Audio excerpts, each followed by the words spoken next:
OG సినిమాలో ప్రభాస్ ఈ వార్త అలా వచ్చిందో లేదో సోషల్ మీడియా తగలబడిపోతుంది. సుజిత్ పవన్ కళ్యాణ్ కాంబినేషన్ లో ఓజీ మూవీ తెరకెక్కిస్తున్న విషయం తెలిసిందే. ఈ సినిమా ఆల్మోస్ట్ షూటింగ్ కంప్లీట్ చేసుకుంది. ఈ మూవీ గ్యాంగ్స్టర్ బ్యాక్డ్రాప్ లో తెరకెక్కిస్తుండగా ఇప్పటికే ఫస్ట్ లుక్ గ్లిమ్స్ రిలీజ్ అవి యూట్యూబ్ ని షేక్ చేశాయి. అయితే ఓజీ మూవీ క్లైమాక్స్ లో ఒక పెద్ద హీరో ఎంట్రీ ఉండబోతుందట. హీరోల్లో పెద్ద హీరోల్లో ఎవరొకరిని పెట్టాలని డిస్కషన్ లో మేకర్స్ ఉన్నారు. అయితే సుజిత్ కి ప్రభాస్ కి ఉన్న ర్యాప్ గురించి ప్రత్యేకంగా చెప్పనవసరం లేదు. కేవలం ఒక్క మూవీ తీసిన సుజిత్ కి సాహో వంటి పాన్ ఇండియన్ మూవీ ఆఫర్ ఇచ్చాడు ప్రభాస్. మరి ఇప్పుడు ఓజీ క్లైమాక్స్ లో ప్రభాస్ ఉండాలి అని గట్టిగా సుజిత్ అనుకుంటే ప్రభాస్ చాలా సింపుల్ గా చేసి వెళ్ళిపోతాడు. ఒకవేళ కానీ ఓజీ సినిమా క్లైమాక్స్ లో ప్రభాస్ ఉంటే తెలుగు రాష్ట్రాల థియేటర్లు తగలబడిపోతాయి. పవన్ కళ్యాణ్ ప్రభాస్ ఈ ఇద్దరికి ఉన్న మాస్ ఫాలోయింగ్ తెలుగు రాష్ట్రాల్లో మరెవ్వరికి లేరు. ఇదే నిజం అవ్వాలని ప్రభాస్ పవన్ కళ్యాణ్ అభిమానులు ఆశిస్తున్నారు.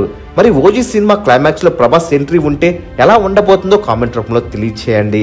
మరెన్నో ఇలాంటి టాలీవుడ్ లేటెస్ట్ అప్డేట్స్ మిస్ కాకూడదు అనుకుంటే తప్పకుండా మూవీ మహల్ ఛానల్ సబ్స్క్రైబ్ చేసుకుని బెల్ ఐకాన్ ని యాక్టివేట్ చేసుకోండి. ఈ వీడియో మీకు నచ్చినట్లయితే లైక్ షేర్ కామెంట్ చేసి మూవీ మహల్ ఛానల్ సపోర్ట్ చేయండి.